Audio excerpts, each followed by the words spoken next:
प्रधानमंत्री श्री नरेंद्र मोदी ने दिनांक सितंबर 25, 2017 को भारतीय जनता पार्टी की कार्यकारिणी सभा में अपने समापन भाषण में एक बहुत ही गंभीर बात कही थी। भारत की आम जनता यदि इस गंभीर बात का अर्थ और उसका महत्व समझ ले तो भारत का कायाकल्प हो सकता है। उससे भी ज्यादा महत्वपूर्ण यह है कि भारत की सभी राजनीतिक पार्टियों इस बात की अहमियत को समझ लें। यदि भारत की आम जनता और यहाँ की राजनीतिक पार्टियां इस बात का महत्व समझ ले तो फिर भारत को दुनिया की प्रथम शक्ति बनने से कोई भी नहीं रोक सकेगा। महाशक्ति बनने का भारत का यह प्रयास भारत की राष्ट्रभक्ति करने जैसी कोई बात नहीं है। इस बात का महत्व इतना ज्यादा है कि कोई भी एक देश और उस देश की भक्ति करना अपने आप में एक बहुत छोटी बात बनकर रह जाती है। भारत को एक महाशक्ति बनाने का यह प्रयास मानव जाति की भलाई के लिए होगा। इसका लक्ष्य दुनिया को अपने नियंत्रण में करना और उसे अपनी मनमर्जी से चलाना नहीं है। यह कोई ऐसा काम नहीं होगा जो आज चीन और अमेरिका जैसे कई देश कर रहे हैं। भारत को इस लक्ष्य को प्राप्त करने का यह प्रयास एक तरह से भारत का मानव जाति के प्रति उसके एक आध्यात्मिक दायित्व का बोध है। यह एक बहुत बड़ी आध्यात्मिक जिम्मेदारी का सवाल है। यह भारत पर ईश्वरीय अनुकंपा होने और उसके कार्य को संपादित करने का सवाल है। यह कोई राष्ट्रीय अहंकार का प्रदर्शन भी नहीं है। प्रधानमंत्री श्री नरेंद्र मोदी ने कहा था कि कांग्रेस के लिए सत्ता उपभोग का साधन था और इसीलिए वह यह नहीं समझ पा रही है कि विपक्ष की भूमिका क्या है। आलोचना के लिए कोई मुद्दा न हो तो कठोर शब्दों से उस भूमिका की भरपाई नहीं की जा सकती। श्री मोदी के ये शब्द की सत्ता एक उपभोग का साधन नहीं है सुनने के लिए समझदार भारतीय न जाने कितने समय से इंतजार कर रहे थे। लोग इंतजार कर रहे थे कि कोई ऐसा एक बड़ा आदमी में भारत में आए और यह बात कहे। वे इंतजार कर रहे थे कि कोई मंत्री, प्रधानमंत्री, राष्ट्रपति इस देश में ऐसा आए जो यह कहे कि सत्ता एक उपभोग का साधन नहीं है। इंतजार था कि कोई यह कहे कि सत्ता केवल एक साधन है। कोई यह कहे कि सत्ता किन्हीं उच्च लक्ष्यों को प्राप्त करने का एक साधन मात्र है। यह कहना भी शायद गलत होगा कि इस देश के केवल समझदार लोग ही इस तरह के बयान का इंतजार कर रहे थे। भारत के सभी लोग जो सरल हृदय हैं, ईमानदार हैं, जो भ्रष्टाचार मुक्त भारत चाहते हैं, जो सामाजिक शांति और सौहार्द चाहते हैं, जो आर्थिक न्याय चाहते हैं, जो एक सर्वव्यापी परम शक्ति या परमात्मा में विश्वास और श्रद्धा रखते हैं, वे सभी इस बात का इंतजार कर रहे थे कि ये बात सत्ता के शीर्ष पर बैठे किसी आदमी के मुंह से सुनने को मिले।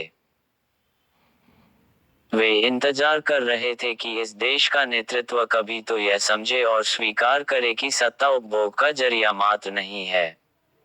वह स्वीकार करे कि सत्ता तो एक साधन मात्र है कुछ बेहतर लक्ष्यों को हासिल करने का, यानी वे लक्ष्य जो मानव जाति के लिए बेहतर हों। इसका क्या मतलब है कि सत्ता एक उपभोग की वस्तु नहीं है बल्कि एक साधन है। इसका मतलब है यह है कि हम राजनीति का उद्देश्य बदलें। आज ऐसा नहीं है। भारत में आज राजनीति एक दिशा विहीन और उद्देश्य रहित व्यवसाय बना हुआ है। आज राजनीति में ज्यादातर ऐसे ही लोग आते हैं जिनके सामने अपने जीवन का कोई उद्देश्य नहीं होता। ऐसे लोगों का अपना व्यक्तिगत आंतरिक जीवन पूरी तरह से अव्यवस्थित होता है। ये नेता लोग किन्हीं आंतरिक प्रेरणाओं को पूरा करने के लिए राजनीति में नहीं आते। न ही वे समाज को बदलने का लक्ष्य लेकर राजनीति में प्रवेश करते हैं। वे इन सब बातों से कोई सरोकार नहीं रखते। न वे इन बायों को जानते ही हैं और न ही उनके जीवन में समाज को किन्हीं उच्चतर लक्ष्यों की तरफ ले जाने का कोई राजनीतिक कार्यक्रम होता है। वे आंतरिक तौर पर बहुत मामूली इंसान होते हैं। आज के अधिकांश राजनीतिक नेता बहुत निम्न स्तर का जीवन जीते हैं। उन्हें अपने मनोवैज्ञानिक भावों को विश्लेषण करने और उन भावों को सही दिशा में मोड़ देने का न तो समय होता है और न ही उनकी इच्छा होती है। ऐसे में राजनीति एक बहुत घटिया स्तर का व्यवसाय बन गई है। यह उनकी पार्श्विक प्रवृत्तियों को संतुष्ट करने का एक साधन मात्र बनकर रह गई है। क्योंकि राजनीति का सीधा संबंध सत्ता और शक्ति से होता है, इसलिए निम्न मनोवृत्ति के लोग ही राजनीति में आते हैं। वे धन, ऐश्वर्य और शक्ति को प्राप्त करने के लिए इसे एक उपयुक्त साधन समझते हैं। इस तरह से भारत में आज चोर, डाकू और बदमाशों की मनोवृत्ति रखने वाले लोगों के लिए राजनीति एक आदर्श व्यवसाय बन गई है। लेकिन राजनीति एक गरिमापूर्ण सेवा बन सकती है। राजनीति एक व्यवसाय नहीं है। राजनीति मानव समाज को नियंत्रित करने का यंत्र है। राजनीति समाज को किन्हीं आदर्शों की ओर ले जाने का सबसे ताकतवर माध्यम है। राजनीति और राजसत्ता ऐसे सामाजिक यंत्र हैं जिनका भारतवासी आगामी विकास की मंजिल को हासिल करने में उपयोग कर सकते हैं। यदि राजनीति को किन्हीं उदात्त लक्ष्यों को हासिल करने का साधन बना लिया जाए तो राजनीति एक गौरवपूर्ण सेवा बन सकती है। यह उच्चतम कोटि के इंसानों का एक गरिमापूर्ण और साहसिक प्रयत्न बन सकती है। आत्मिक रूप में जागृत व्यक्तियों को राजनीति में आना चाहिए। राजनीति को एक घिनौने व्यवसाय की श्रेणी से निकालकर मानव विकास के एक यंत्र के रूप में स्थापित करने के लिए यह जरूरी है कि भारत में राजनीति में पूर्ण परिवर्तन लाया जाए। राजनीति में ऐसे लोगों का पदार्पण होना चाहिए जो अपने अस्तित्व के विषय में आत्मिक रूप में सजग और सचेतन हों। राजनीतिक नेताओं को यह ज्ञान होना चाहिए कि मानव एक विकास करता हुआ प्राणी है। उन्हें यह सत्य स्पष्ट रूप में मालूम होना चाहिए कि मानव जाति विकास के उच्चतर लक्ष्यों को प्राप्त करने की ओर बढ़ रही है। राजनीति में आने वाले लोगों को आंतरिक रूप में सचेतन मनुष्य बनना चाहिए। यदि ऐसे लोग यह जान लें कि मनुष्य के अंदर चेतना के भौतिक स्तर के अतिरिक्त प्राणिक, मानसिक और आत्मिक स्तर भी होते हैं तो वे लोग अपनी भौतिक और प्राणिक मांगों को पूरा करने के लिए यानी धन, ऐश्वर्य और सत्ता को हासिल करने के लिए राजनीति में नहीं आएंगे। भारत में आज इतनी गिरावट होने के बावजूद भी ऐसे आत्मसचेती लोग विद्यमान हैं जो भारत को गंदी राजनीति की दलदल से बाहर निकाल सकते हैं। उन्हें इस काम के लिए आगे बढ़कर राजनीति में आना चाहिए। हमारे नेताओं को यह ज्ञान होना चाहिए कि राजनीति का उपयोग केवल मनुष्य जाति की अगली मंजिल यानी ऊंची चेतना के लोगों का समाज स्थापित करने में होना चाहिए।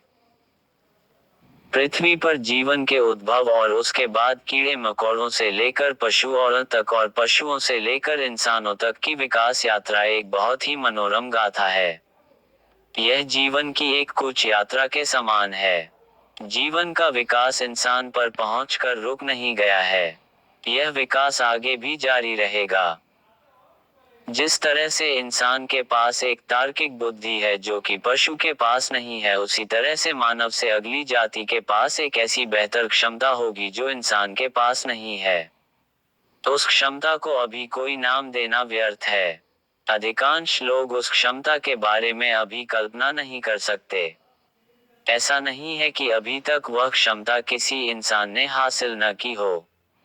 मानव इतिहास में बहुत से व्यक्तियों ने वह क्षमता हासिल की है। ईसा मसीह, महात्मा बुद्ध, श्री कृष्णा, निजामुद्दीन औलिया, मीराबाई, फरीद उद्दीन गंज सिक्कर, रामकृष्ण परमहंस, विवेकानंद, श्री अरविंद आदि बहुत सारे व्यक्तियों ने उस बेहतर क्षमता को प्राप्त किया है। लेकिन फिर भी अधिकांश मानव जाति उस क्षमता से अनभिज्ञ ही है। इसके बावजूद भी मानव जाति जाने अनजाने में उसी बेहतर क्षमता को प्राप्त करने के लक्ष्य की ओर अग्रसर है। हमें राजनीति से बचना नहीं चाहिए बल्कि इसका उपयोग इस क्षमता से लैस लोगों के समाज की भारत में स्थापना करने में करना चाहिए।